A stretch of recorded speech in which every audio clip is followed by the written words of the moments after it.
Hello and welcome back to Football Manager 2019 with Nottingham Forest.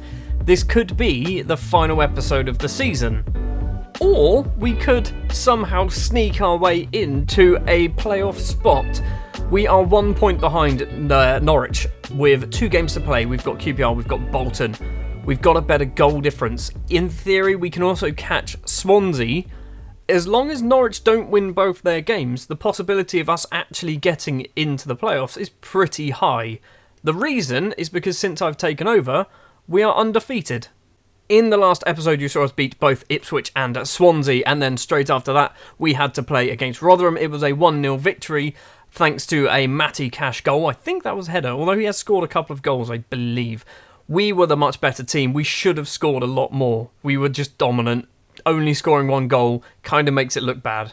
Then against Sheffield Wednesday, it was a 1-0 victory here as well. Diogo Goncalves after 30 minutes. Another game where we dominated, should have scored more goals.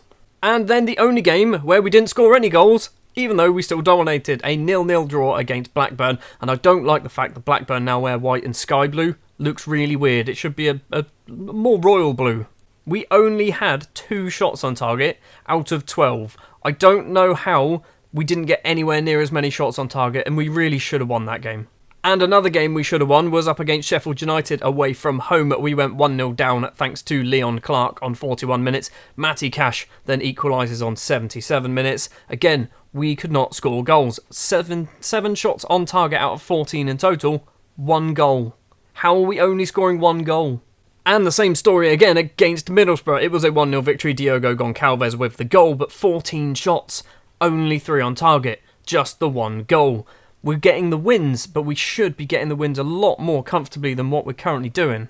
So the league table then looks like this. As I just mentioned earlier, we are 7th place, 1 point behind Norwich. If we pick up I think if we draw both our final games, Leeds are unlikely to be able to catch us. So it's a 6th, 7th or 8th or 9th, I guess, is where we can finish this season. Maybe 5th, but unlikely. Let's jump straight into it then against QPR. Steve Bruce's QPR. Apparently they've impressed using a 4-4-2. Can we keep our undefeated streak going until the end of the season? That would be great, because that would be, 9 games in charge of one team and not losing a single game. Now I've said that, I'm going to lose to QPR and probably lose to Bolton as well. The starting lineup against QPR then: Pantilimon in goal. Byram, Figueiredo, Hefele and Casado are going to be the back 4. Panagiotis has returned to the starting 11. He was out injured. He's literally missed every single game in between episodes. Matty Cash and Ben Osborne are going to be the 2 midfielders. Joe Lolly is going to be the right-sided inside forward. Diogo Goncalves, who is a ridiculously good footballer for me on this, is going to be the left-sided winger. And Jonathan Burford, the 16-year-old striker, is going to make his second start. He played in the last match, didn't do very well, but none of our strikers have scored any goals in the last 7 games. So I'm not blaming him, I'm blaming the game. Let me just clarify by me saying I'm blaming the game. I think the game has a problem with strikers actually having shots. They don't seem to ever have shots, and I don't know why. So I have changed the thing actually with my striker, is I've told him to shoot more often for this game. It could be the worst decision ever, because it could mean, rather than doing the usual passing that he does, he actually just turns and has a shot and hits it well wide instead. First highlight of the game after 3 minutes and 40 seconds, and it's going QPR's way. It's crossed in. Figueiredo clears, who's already picked up a yellow card. It's coming back towards us, though. Casado heads. Furlong gets it, though. This man's name on the right-hand side crosses in. Eze is there, and Eze's hit the bar, and Sam Byram can scramble it clear. We are looking a little bit shaky early on. 25 minutes in and nothing's happened. Hold on, Casado. Osborne's not going to get there. Naki Wells does. Furlong all the way back to Hull. Long ball upfield and Naki Wells runs onto it. He's going one-on-one with the keeper and Pantilimon makes the save. It's going to be a corner on 27 minutes. Corner to be taken by Eze. To the front post. Figueiredo gets it clear. Hefele can get it clear a lot further. Hopefully, there we go. Did it eventually. He took so long that he misplaced his clearance. He could have passed it up to our striker. Free kick for QPR, it's just over the bar. It's not... so far we've had no highlights, which I'm pretty sure that was the same thing in our first match, so I'm not too concerned, but it's a bit annoying. Half time then, it is 0-0. I'm going to aggressively say I'm not happy. That's going to motivate a few people. They're saying that Goncalves isn't playing very well, so we're going to bring on No, we're not. We're going to bring on João Carvalho. Did we change it? No, we keep him as a winger. Keep everything, all the roles as they were to begin with, because I think changing the roles around might cause some problems. I've just realised 3 of our 4 defenders have been booked. That's a bit concerning. 8 shots, 1 on target. That's even more concerning. How are we not getting shots on target? 66 minutes in, Burford off. We're going to bring on Lewis Grabban. I'm going to hopefully, if I can, we're going to change that to attacking. And I'm going to say get creative. And hopefully that is going to fire the players up a little bit. Final 5 minutes, and no highlights have happened really in the second half at all. It is going to end 0-0 once again. And the lack of goals in this game is starting to hit me again. We started so well in whatever month we're in, February, March maybe, possibly April. We've scored 4 goals in 6 games, and we haven't lost. How have we done that and still not lost? It's a 0-0 draw. We've got a point, and I think the playoffs might now be off the table. But I mean, 9 shots, just 2 on target, no goals. Seriously, game? Aggressively, that is unacceptable. Okay, only Figueiredo looked stressed. That's good. I mean, we played all right, actually. Well, I've just picked up an achievement of undefeatable, which means I've not lost in 10 games. How have I not lost in 10? It's not 10. It's 9. Or is it 10? 1, 2, 3, 4, 5, 6, 7, 8. I haven't lost in 8 games. Where are they getting the 10 from? I don't know. Because I certainly lost my final game in charge of Southampton. Right, league table-wise then, Norwich won their game, which means the final game of the season, we need to beat Bolton. We need Villa to beat Norwich. It's still possible. It's still definitely on the card, or not on the cards. There's something there, maybe. We need to win. I mean, that's the thing that's concerning me most at the moment, is we need to actually score a goal. I've only been in charge for about a month, and I've come 3rd place in Manager of the Month. Gary Rowett gets Manager of the Month award. Roberto Di Matteo at Brentford is 2nd. We're joint 2nd. I'm taking joint 2nd, Roberto. Welcome back. It is time for the final game of the season. It is 22nd place Bolton Wanderers. They need a victory to stay up. Well, not a victory. They need a point at least, and hope that results go their way to stay up. We've already played Rotherham, who are bottom of the table, and we battered them and scored 1 goal. So, I'm expecting this might be a very similar story. Also, we do need to keep an eye on the Aston Villa, who are 3rd, against Norwich, who are 6th, because if Villa can beat Norwich and we can beat Bolton, we might actually get a playoff spot, and we'll probably be up against Aston Villa. The starting lineup that we are going to go for is very, very similar to what we played in the last match. Pantilimon in goal, Byram, Figueiredo, Hefele and Casado as the back 4.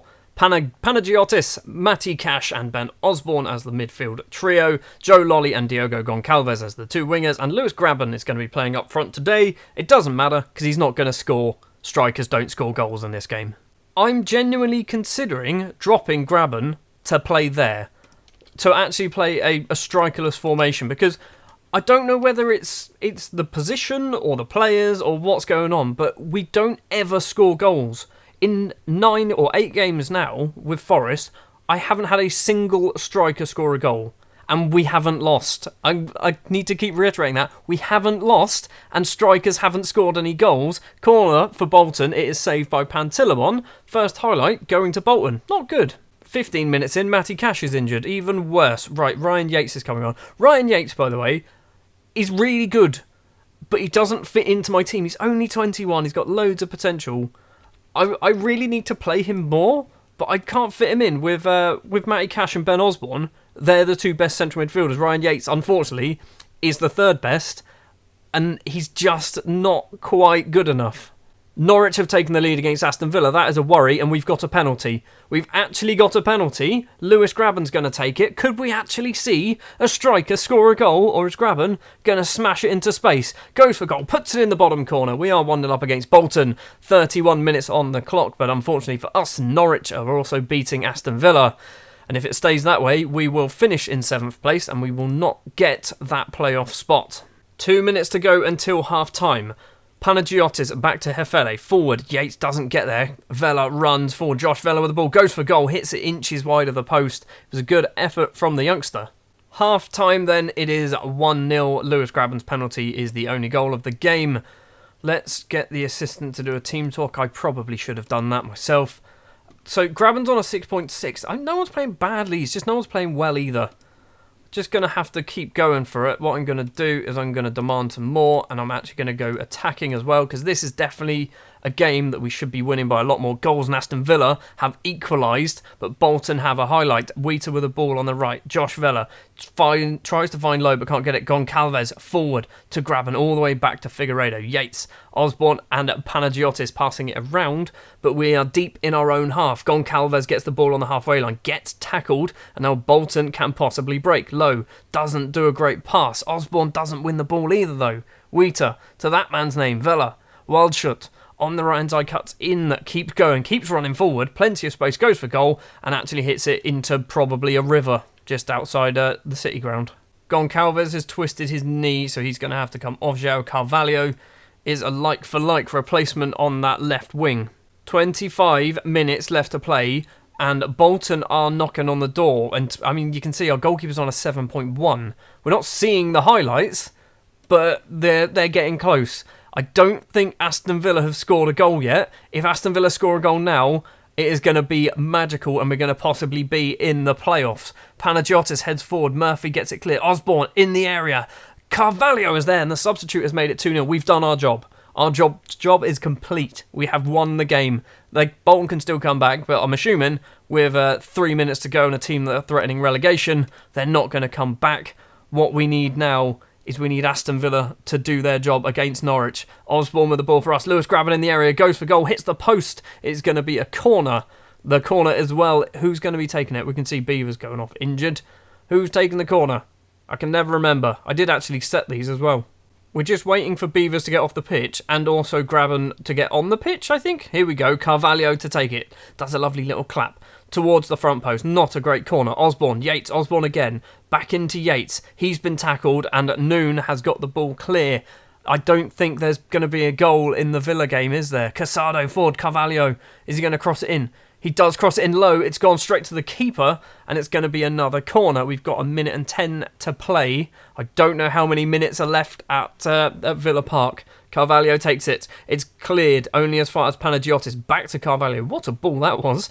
A bit of a weird one to do, but it was a great pass. Osborne doesn't get there first. Hefele back to Figueiredo. To Casado as well. We're just passing it around, just wasting time running out the clock. We've got 30 seconds to play, and I don't think we're going to get a playoff spot because Aston Villa haven't done the job against Norwich. And it means Aston Villa are going to be playing Norwich again in a minute. Casado with the ball. We've got 9 seconds left. Panagiotis, Osborne. We're passing it around in the middle. Graben across. Osborne's going to get there first. No, he doesn't bother. The whistle goes. We have won our game. But what was the result at Villa Park? It was a 1-1 draw. Aston Villa and Norwich draw 1-1, which means 1 point off of the playoffs. We do go our entire final 9 games of the season undefeated. That's where we took over. We played all of those. We've only drawn 3 of them as well. Not really clinical in front of goal. The first couple of matches we were, but since the Rotherham game, not being able to score goals. 7th place, I'll take 7th. I was not expecting to go from 10th to 7th. I was expecting to go from 10th to 15th, maybe. We are going to go forward a few days because in a few days we're going to find out what happens in the Premier League. And I'll give you a little hint about what's going on. And by a little hint, I'll show you. Southampton are potentially going to stay up. They have a 2-point advantage over Newcastle. But if Newcastle win their game and Southampton lose theirs, obviously it's all changed. Southampton have won 4 of their last 5 games, and one of them was against Newcastle. Oh, we get the end of season awards as well. Fans Player of the Year then goes to Michael Hefele. Casado is 2nd, Sam Byram is 3rd. Goncalves gets goal of the season against Swansea, which I think we were actually in charge of that one, and he's also Young Player of the Season. Some stats as well to take a look at. Sudini, top goal scorer, didn't score since I took over. So, we've got is actually the time when I took over. So, yeah, this is why he's not been playing. 6.3, 6.5, 6.6. He's not doing very well. He's not scoring any goals, but none of our strikers are. Hefele, highest average ratings. Joe Lolly with most Assists with 6. Jack Colback passes 100% pass accuracy or pass completion. That is superb passing. In fact, it's better than superb. It's actually impossible. Sam Byram with 6 Player of the Match awards. Hefele and Casado with 8 yellow cards each.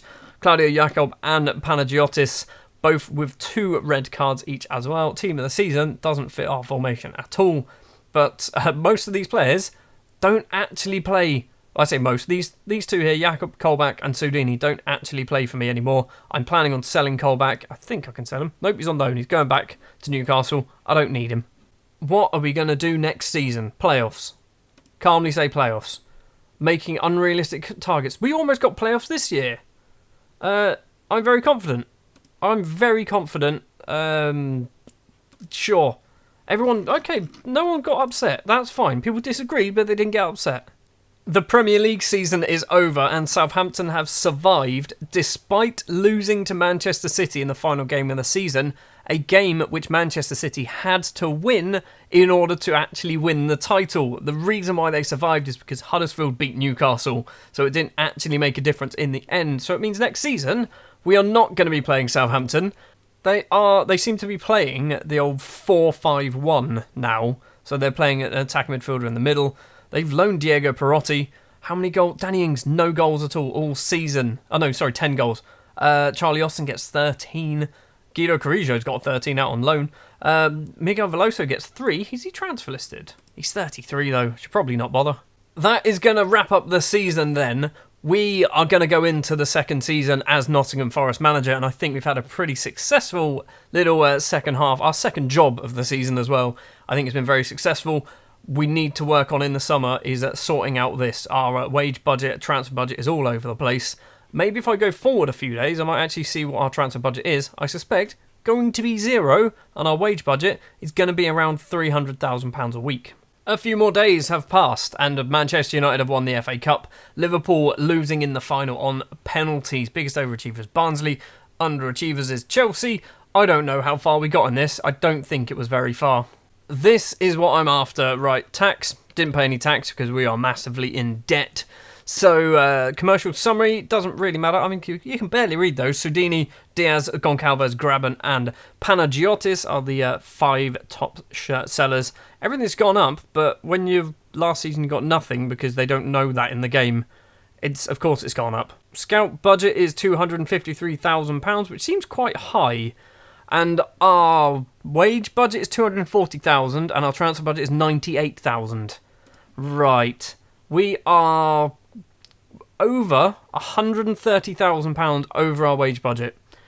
We need to trim a lot, and I mean a lot of this, because there are some players. Obviously, Byram is gone. Colback is going to be gone. Diaz is going to be gone. Janko is going to be gone. Goncalves, he's only costing that much. I want to keep him. Can I keep him? Right, so they want £8,000 or £9,000 a week. So I'm going to do that. There's an optional future fee of £18 million, which I don't think we're ever going to do. Anyway, got a little bit sidetracked. We need to start shifting some of these people on. Daryl Murphy is £25,000 a week for a 36-year-old.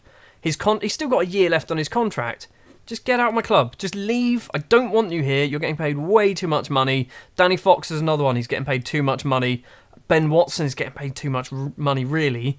So I need to start trying to trim some of the squad down. Right, that is going to do it then for this episode and this season. If you did enjoy this episode, if you wouldn't mind leaving a like. If you want to see more, hit the subscribe button, and I'll be back hopefully tomorrow with the start of Season 2 with Nottingham Forest.